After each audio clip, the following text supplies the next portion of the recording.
പേര് അശ്വതി. ഞാനിവിടെ തിരുവനന്തപുരം ലോ അക്കാദമിയിലെ 1ാം വർഷ ബിരുദ വിദ്യാർത്ഥിനിയാണ്.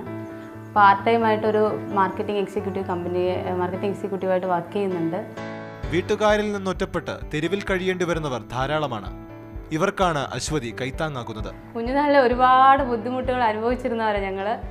അമ്മയൊക്കെ ഒരുപാട് കഷ്ടപ്പെട്ടാണ് ഞങ്ങൾ വളർത്തിയത്. അപ്പോൾ സ്വന്തം നിലയിൽ നിൽക്കാറായപ്പോൾ എനിക്ക് വരുമാനം ഉണ്ടായ സമയത്ത് എന്ത് ചെയ്യാം, സമൂഹത്തിന് വേണ്ടി എന്ത് ചെയ്യാം, വിശപ്പിൻ്റെ വില നല്ലപോലെ എനിക്കറിയാം.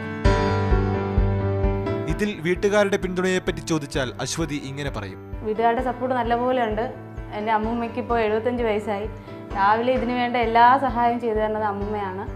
പിന്നെ അമ്മ നല്ലപോലെ സപ്പോർട്ട് ചെയ്യുന്നുണ്ട്. ഞാനിങ്ങനെ ഒരു ആഗ്രഹം പറഞ്ഞപ്പോൾ പൂർണ്ണമായും അവർ സപ്പോർട്ട് ചെയ്തുകൊണ്ട് മാത്രമാണ് എനിക്കിങ്ങനെ ഇറങ്ങാൻ പറ്റിയത്. പിന്നെ അനിയത്തിയുടെ സപ്പോർട്ട് നല്ലപോലെ ഉണ്ട്.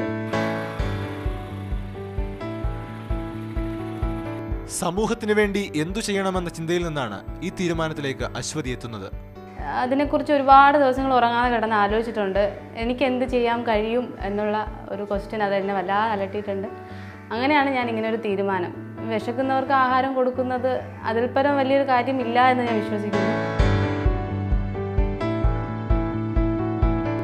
സമൂഹത്തോട് തനിക്ക് കടമയുണ്ടെന്നും അതിനാൽ ഈ കർമ്മം നിർത്താനാകില്ലെന്നും ഇവർ ഉറപ്പിച്ചു പറയുന്നു. ഈ ഒരു കാര്യം ചെയ്തു കഴിഞ്ഞാൽ പകുതി നിർത്താൻ പറ്റാത്ത കാരണം എന്ന് വെച്ചാൽ എന്നെ പ്രതീക്ഷിച്ച് 20 പേര് വിശന്ന് ഈ തെരുവുകളിൽ ഇരിപ്പുണ്ട്.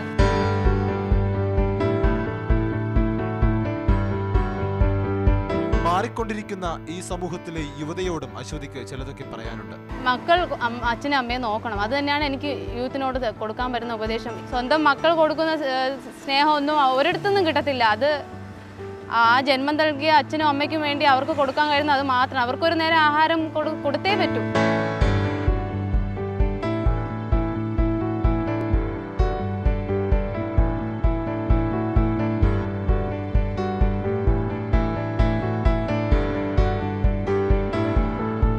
നാം ഉൾപ്പെടുന്ന സമൂഹം വെറും കാഴ്ചക്കാരായി നിൽക്കുമ്പോൾ, പല വിഷയങ്ങളിൽ അഭിരമിക്കുമ്പോൾ അശ്വതി തൻ്റെ കർമ്മപഥത്തിൽ എന്നും വ്യാപൃതയാണ്.